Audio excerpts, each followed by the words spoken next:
সকলকে স্বাগত জানিয়ে আমি আজকের ভিডিও শুরু করছি। আজকে আমি বানাচ্ছি রুই মাছের ডিমের ঝোল। তার জন্য কি লাগবে সেগুলো প্রথমে বলে দিই।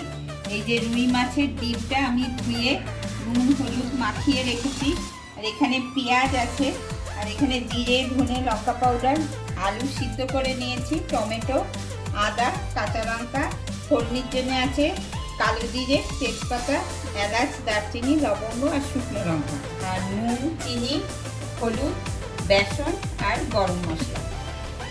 এখন আমি এই ডিমটার মধ্যে একটু বেসন দিয়ে মেখে নেব, মেখে বড়া করব। এখন আমি এটা ভালো করে বেসনটা দিয়ে, গরম হয়ে গেছে কড়াইটাতে, এখন আমি সরষের তেল দিয়ে দিলাম। এখন আমি ডিমগুলো ভেজে নেব। তেলটা গরম হয়ে গেছে, এখন আমি ডিমগুলো দিয়ে দেবো।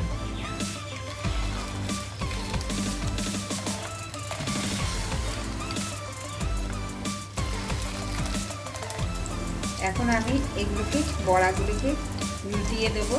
একটা পাশ ভাজা হয়ে গেছে, এইভাবে আমি সবগুলো বড়া উল্টো করে দেব। বড়াটা আমার ভাজা হয়ে গেল, এখন আমি বড়াগুলো তুলে নেব। এইভাবে আমি বাকি সব বড়াগুলো ভেজে নেব, তারপরে দেখাচ্ছি। বড়াগুলো আমার সব ভাজা হয়ে গেল। এখন এই কড়াইটার মধ্যে আমি অল্প একটু তেল দেবো, সরষের তেল দিলাম, এই ফোড়নিটা দিয়ে দেবো, তেজপাতা, একটা শুকনো লঙ্কা, এলাচ, দারচিনি, লবঙ্গ, কালো জিরাটাও দিয়ে দিই। তারপরে এই পেঁয়াজটা আছে, পেঁয়াজটা আমি একটু ভেজে নিই। এর মধ্যে আদাটা দিয়ে এই মশলাটা গুলে নেব। জিরা ধনে লঙ্কা পাউডার, এর মধ্যে হলুদটা দিয়ে দিই। পেঁয়াজটা এখন আমার একটু ভাজা হয়ে গেছে, এখন এর মধ্যে টমেটোটা দিয়ে দেব।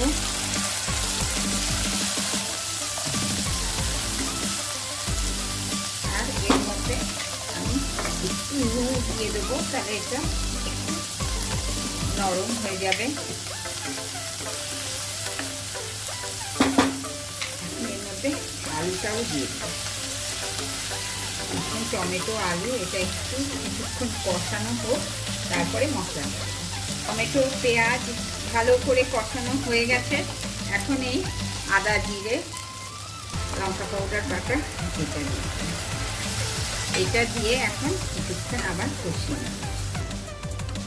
মশলাটা আমার আরও একটু কষানো হবে, এখনো আর একটু বাকি আছে। মশলাটা এখন আমার ভালো করে কষানো হয়ে গেছে, এখন আমি ঝোলটা দিয়ে দেব। এখন পরিমাণ মতো আমি ঝোলটা দেব। এখন আমি এটা ঢেকে দেবো 5 মিনিটের জন্য, তারপরে দেখাচ্ছি।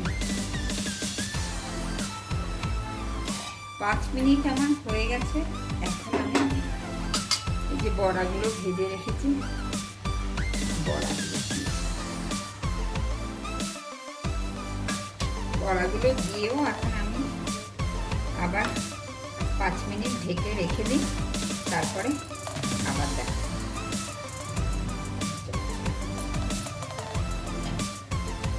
এখন 5 মিনিট হয়ে গেছে, বড়া দিয়েও এখন এইরকম হয়েছে, কি সুন্দর হয়েছে দেখতে।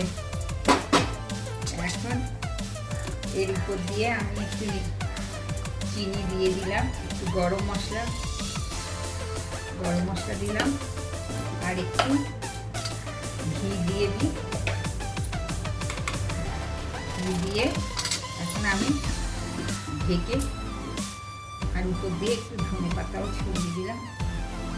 হয়ে গেল আমার রুই মাছের ডিমের ঝোল। আমি দেখাচ্ছি 5 মিনিট। রুই মাছের ডিমের ঝোল আপনারা এইভাবে ঘরে বানিয়ে খাবেন। আর ভিডিওটা ভালো লেগে থাকলে প্লিজ আপনারা লাইক